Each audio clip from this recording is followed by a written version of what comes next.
Hey everyone. What we're going to talk about now is how to craft a resume for the mining industry, specifically for the mining industry. Now, this is going to be this is an important skill that you're going to have to build, because especially in the beginning, because you'll be handing out a lot of resumes, right? So, in order to optimize your resume to make it better than what you have now, I'm going to go through a few points of things that I've done that I've had success with my resumes, and resumes that I've seen that stood out to me that I thought were very well put together. And maybe you take some notes, take some of these points, and you can craft your own resume in this fashion, and you're going to find you have a lot more success getting these high paying jobs in the mining industry. So, without further ado, let's get into it. And first of all, you're going to want to have a tailored professional summary.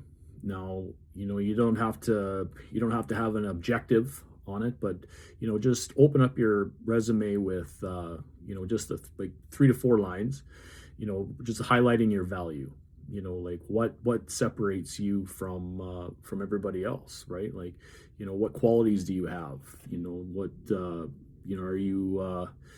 you a team player? Or do you work well with others? Are you a self-starter? Things like that. Just your general value in general. Relevant experience. So, what do you have that you can carry forward into the mining industry? Like whether that's a background in construction or in transport, or in maybe ironwork, or anything, concrete, anything, right? You just sit down and think about that, because there are a lot of jobs that will transfer back and forth, right?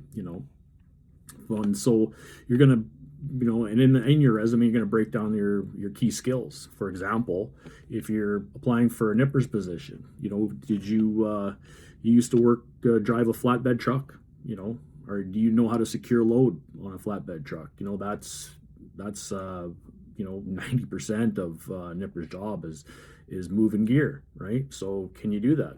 If you've done it before, you could do it underground.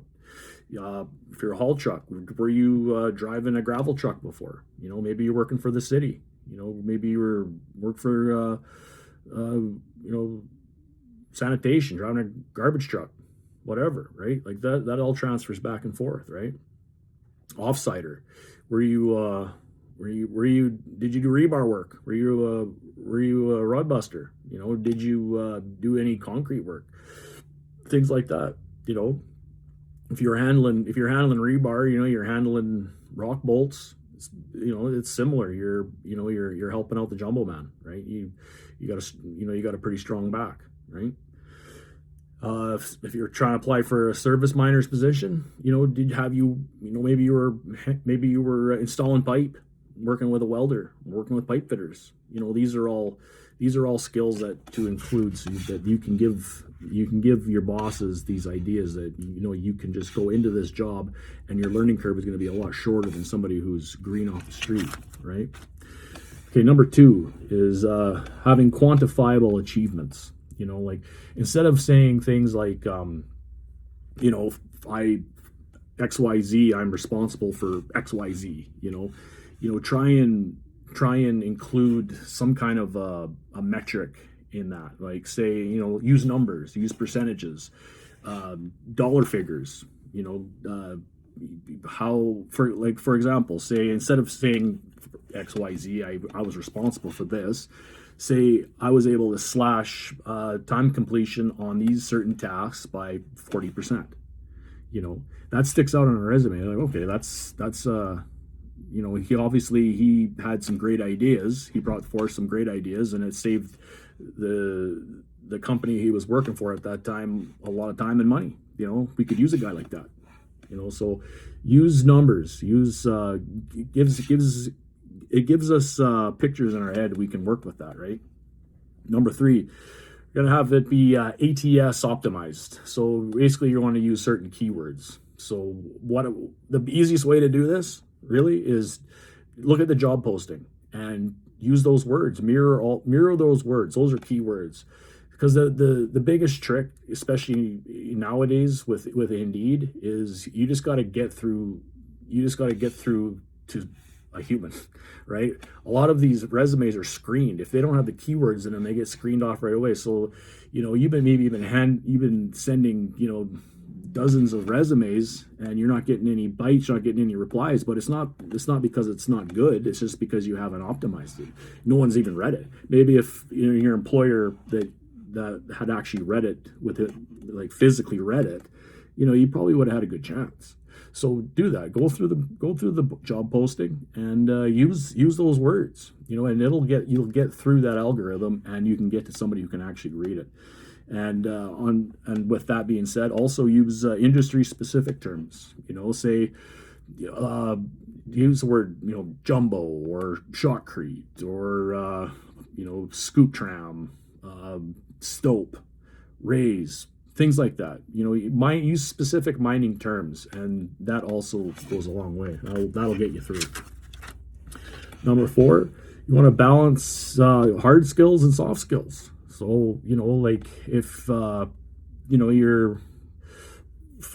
in mining terms, say you had a background in construction, say you did concrete, you did rebar work, you framed houses, you're whatever, you're hauling gravel, whatever it is, you have those hard skills. You know what to do when you get into an industrial environment. You're not afraid of hard work, but you also want to offset that with soft skills. And in regards to mining, soft skills are going to be, working with people, collaboration, problem solving. Do you have a great attitude? Are you easy to work with? Those are the soft skills that we're looking for, right? So, try and find a balance when you're putting your resume together, that you want to showcase all your values, everything that you have to offer, right?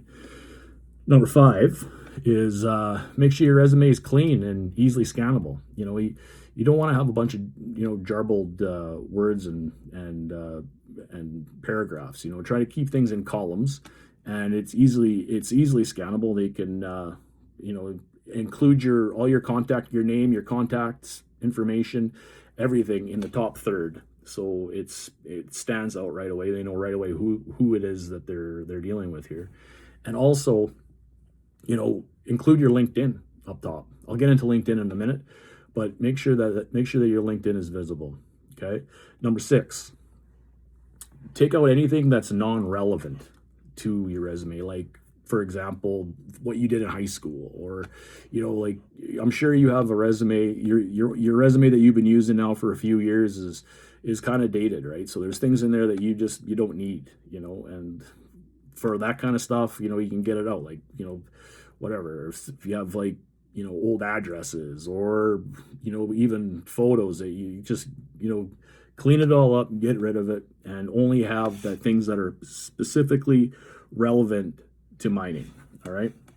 Another thing to keep in mind is make sure you have your 3 references, and then make sure they're good references, right? Like, you don't want it just anybody. Make sure that they're a good, solid reference. A good person is vouching for you. The last thing you want on a resume is references upon request too. Like that, don't do that. That doesn't look good.